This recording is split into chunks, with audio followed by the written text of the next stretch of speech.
जय भीम, नमो बुद्धाय।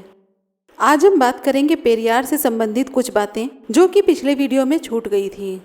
जैसा कि आपको पता है, इनका नाम था ईवी रामास्वामी, जिन्हें कि पेरियार के नाम से जाना जाने लगा। तमिल के साइड में सम्मानित व्यक्ति या बुजुर्ग जो होते हैं उन्हें पेरियार के नाम से जाना जाता है। सबसे पहले बात करेंगे धर्म और नास्तिकता के बारे में। रामास्वामी को आमतौर पर किसके द्वारा माना जाता था? एक व्यवहारिक प्रचारक के रूप में, जिन्होंने समाज पर धार्मिक प्रभाव की बुराइयों पर हमला किया। रामास्वामी ने भी बौद्ध धर्म को अपने दर्शन का आधार पाया, हालांकि उन्होंने उस धर्म को स्वीकार नहीं किया। यह पुनः आत्मसम्मान की खोज में एक विकल्प था और उद्देश्य भी था, हिंदू धर्म के भेदभाव से मुक्ति पाना। रामास्वामी चाहते थे कि विचारशील लोग अपने समाज को पूर्णता से कोसों दूर और तत्काल सुधार की आवश्यकता वाला समझें। वे चाहते थे कि सरकार, राजनीतिक दल और सामाजिक कार्यकर्ता समाज में व्याप्त बुराइयों की पहचान करें और साहसपूर्वक उन्हें दूर करने के उपाय अपनाएं। रामास्वामी का दर्शन सामाजिक और राजनीतिक सेवा में अंतर नहीं करता था। उनके अनुसार सरकार का पहला कर्तव्य सामाजिक संगठन को कुशलतापूर्वक चलाना है और धर्म का दर्शन सामाजिक व्यवस्था को व्यवस्थित करना है। रामास्वामी ने कहा कि जबकि ईसाई और इस्लामी धर्म इस भूमिका को पूरा कर रहे थे, हिंदू धर्म सामाजिक प्रगति के लिए पूरी तरह से अनुपयुक्त बना हुआ था। उन्होंने तर्क दिया कि सरकार लोगों के लिए नहीं थी, बल्कि उल्टे पुल्टे तरीके से लोग सरकार के लिए थे। रामास्वामी के ध्यान का एक क्षेत्र ग्रामीण समुदायों का उत्थान था। विलेज अपलिफ्ट नामक पुस्तिका में रामास्वामी ने ग्रामीण सुधार की वकालत की। उस समय शहरीकरण की चल रही प्रक्रिया के बावजूद ग्रामीण भारत अभी भी भारतीय उपमहाद्वीप का सबसे बड़ा हिस्सा था। इस प्रकार ग्रामीण और शहरी के बीच अंतर का मतलब ग्रामीण निवासियों के लिए आर्थिक और सामाजिक पतन था। रामास्वामी सामाजिक समूहों के बीच बहिष्कृत की अवधारणा की तरह स्थानों के बीच भेदभाव शब्द के रूप में गांव की अवधारणा को मिटाना चाहते थे। रामास्वामी ने ऐसे स्थान की वकालत की जहां ना तो नाम और न ही स्थिति या उनकी स्थितियों से लोगों के बीच मतभेद का पता चलता हो। उन्होंने स्कूलों, पुस्तकालयों, रेडियो स्टेशनों, सड़कों, बस परिवहन और पुलिस स्टेशनों जैसे सार्वजनिक सुविधाएं प्राप्त करके गांवों के आधुनिकीकरण की वकालत की।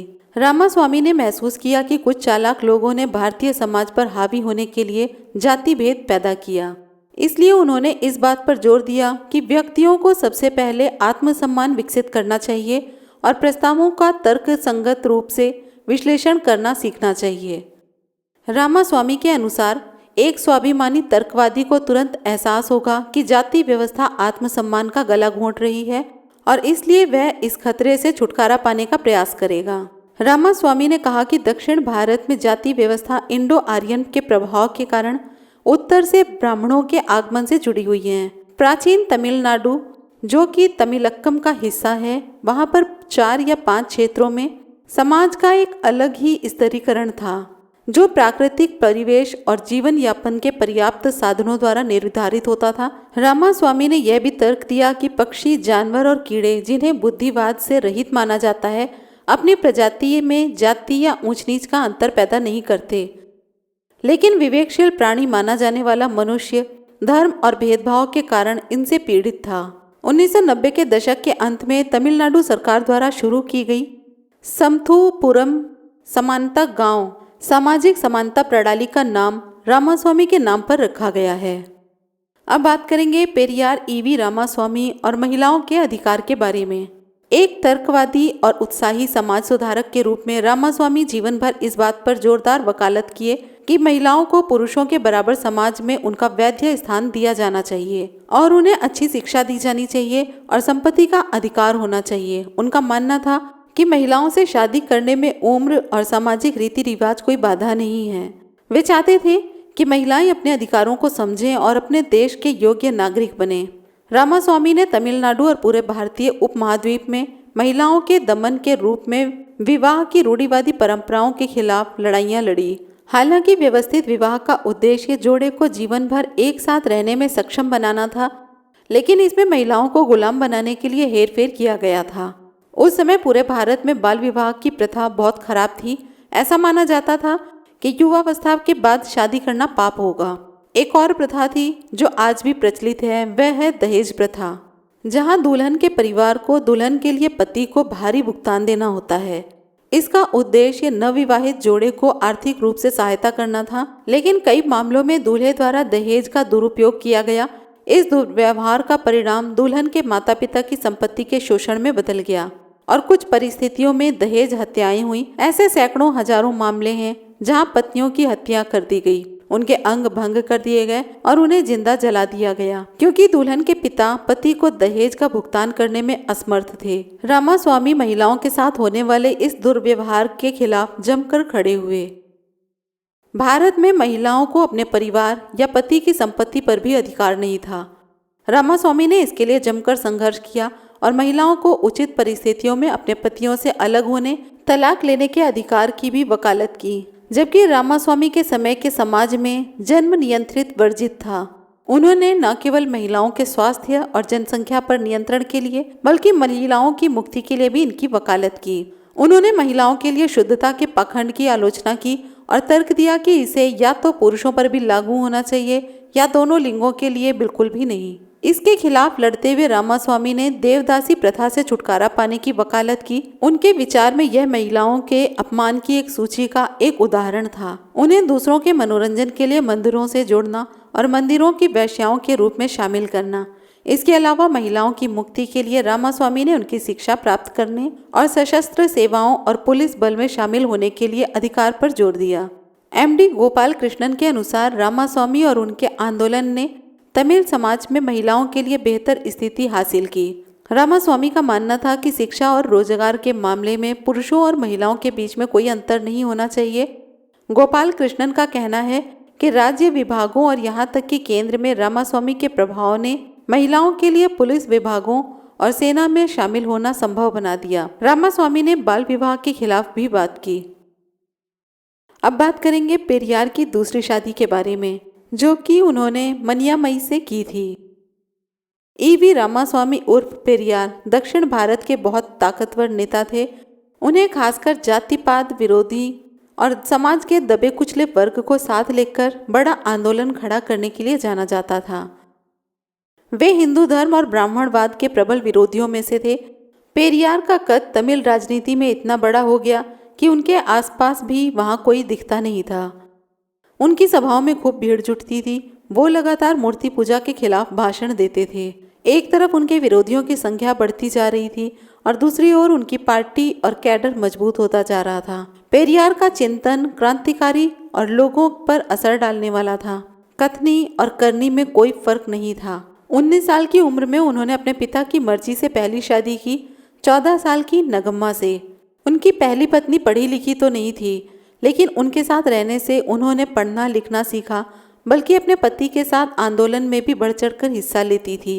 नगम्मा ऊर्जावान महिला थी, हर तरह से पति के प्रति समर्पित। जिस तरह उन्होंने घर के बाहर भी पति का साथ दिया, उसने भी पेरियार की जमीन मजबूत की। उनके बारे में कहा जाता है कि वो काफ़ी दोस्ताना और जमीन से जुड़े रहने वाली महिला थी।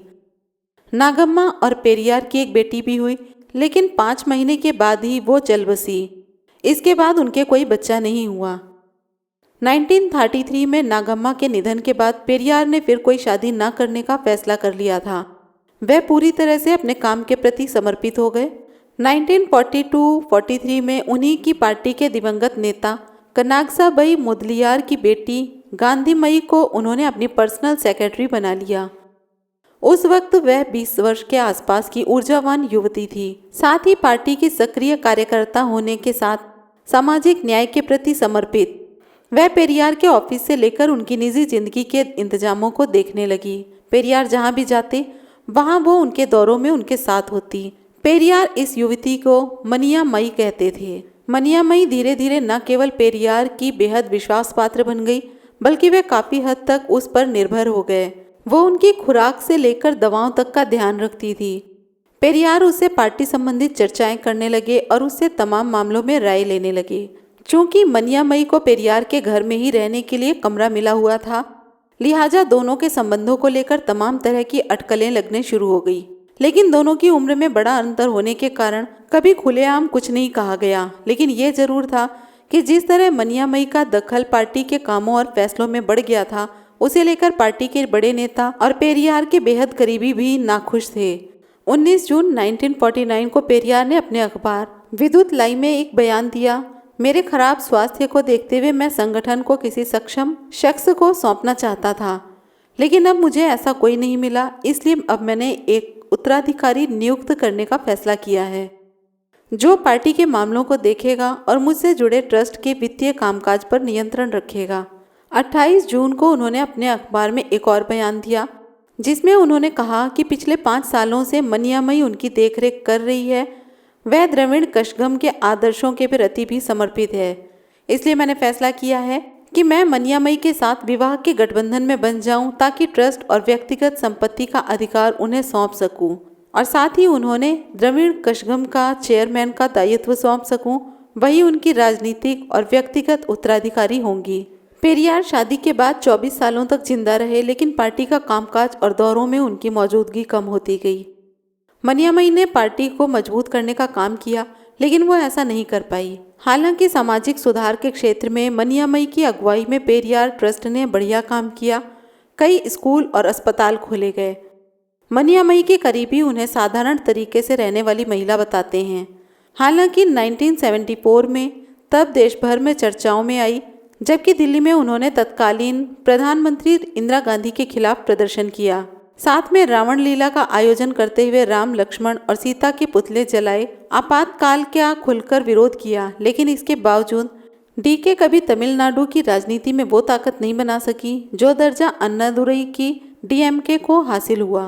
पेरियार का निधन 24 दिसंबर 1973 में 94 साल की उम्र में हुआ था। इसके करीब 4 साल बाद 16 मार्च 1978 में मनियामई का भी निधन हो गया।